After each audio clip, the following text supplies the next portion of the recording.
விவசாயியின் ரகசியம். ராஜன் ஒரு கடினமாக உழைக்கும் விவசாயி. ஒரு பருவத்தில் கடினமான நேரத்தில் அவர் தனது அயலாரின் கொட்டகையிலிருந்து இரகசியமாக விதைகள் நிறைந்த ஒரு மூட்டையை எடுத்தார். அவர் தன்னிடம், இது ஒரே முறைதான், நான் யாரும் கவனிக்க மாட்டார்கள் என்று சொன்னார். பயிர் நன்றாக வளர்ந்தது. ஆனால் ராஜனின் மனம் வளரவில்லை.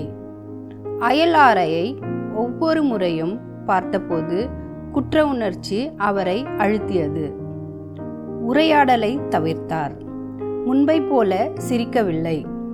அவரது இரகசியம் வயலில் உள்ள வேலையிடமும் கனமாக இருந்தது.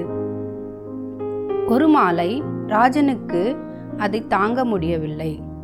அவர் அயலாரின் வீட்டிற்கு சென்று, அண்ணா, நான் உண்மையை சொல்ல வேண்டும். உங்களிடம் கேட்காமல் உங்கள் கொட்டகையிலிருந்து விதைகளை எடுத்துவிட்டேன். எனக்கு வெட்கமாக உள்ளது. அயலவர் கருணையுடன் பார்த்து, ராஜன், உண்மையை சொன்னதற்கு நன்றி. நான் உன்னை மன்னிக்கிறேன். அடுத்த முறை கேள், மகிழ்ச்சியுடன் பகிர்வேன் என்றார். அந்த நேரத்தில் ராஜனின் சுமை இறங்கியது. மாதங்களுக்கு பிறகு அவர் இலகுவாக உணர்ந்தார். பல நாட்களுக்கு பிறகு அமைதியாக தூங்கினார். மன்னிப்பு அவரை விடுவித்ததை அறிந்தார். பாடம்: பாவத்தை மறைப்பது நம்மை சங்கிலிகளில் கட்டி வைக்கும்.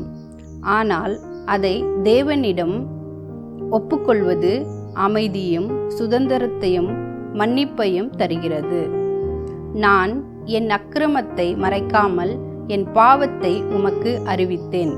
என் மீறுதல்களை கர்த்தருக்கு அறிக்கையிடுவேன் என்றேன். தேவரீர் என் பாவத்தின் தோஷத்தை மன்னித்தீர். சங்கீதம் 32 அதிகாரம் 5 வசனம்.